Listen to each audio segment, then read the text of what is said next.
I want to take you back to January of 1939, brink of World War. I want you to forget everything you thought you knew about how we won the Second World War.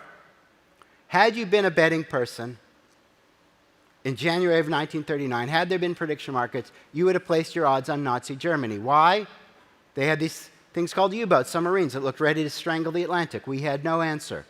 Their planes in the Luftwaffe outclassed anything the Allied had, looked ready to bomb Europe in submission, which they did 1 year later within a matter of weeks.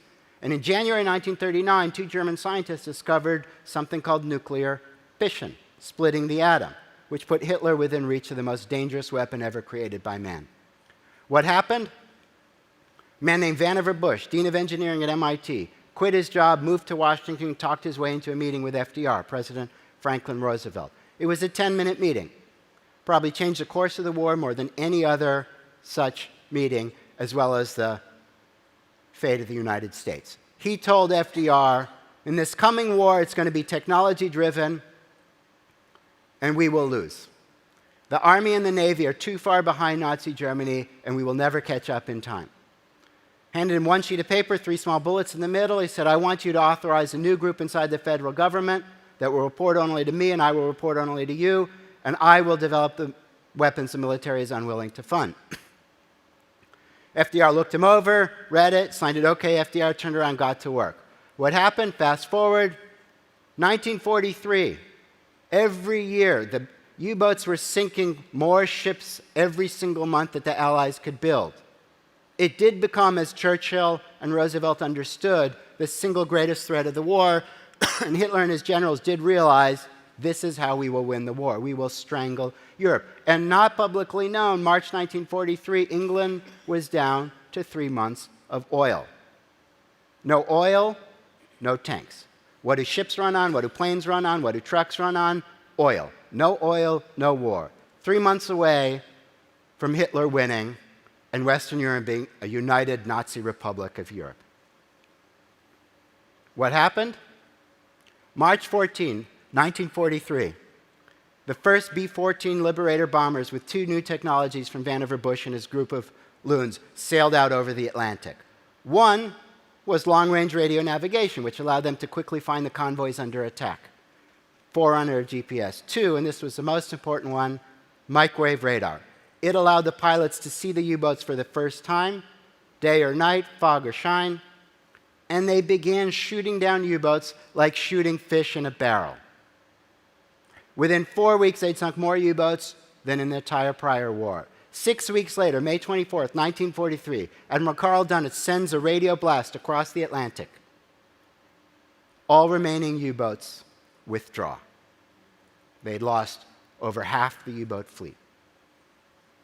And the lanes were cleared to resupply England, and the lanes were cleared for an Allied invasion in Europe. And from that moment on, the outcome of the war became inevitable, as Churchill and Roosevelt knew, and as Hitler's generals knew.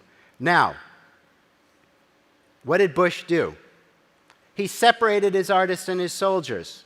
He understood that the military really wanted these new technologies, but it was impossible with their structure. He created a new structure.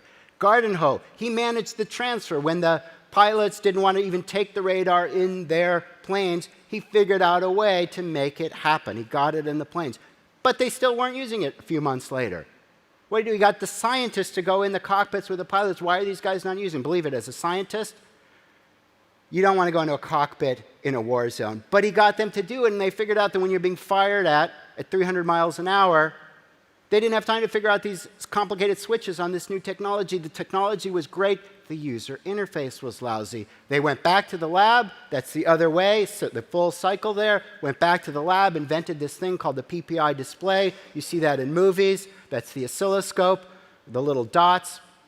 And by the way, if you ever saw this movie, The Imitation Game, code breaking had nothing to do with the Battle of the Atlantic. It was a great movie. I love Benedict Cumberbatch. Keira Knightley, I really love.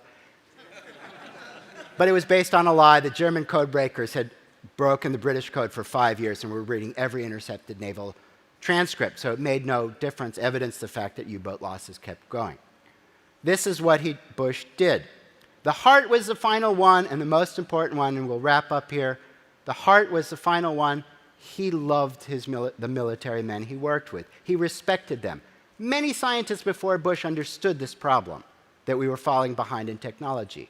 Their attitude was, I'm a Harvard professor, an MIT professor, where did you graduate from? You should just do what I say. How much impact do you think they had? Zero. Bush, as he said, loved working with military men, the focus on national interests, of courtesy, the ability to get stuff done, more than he liked working with academics or politicians, well, that's a low bar, or industry.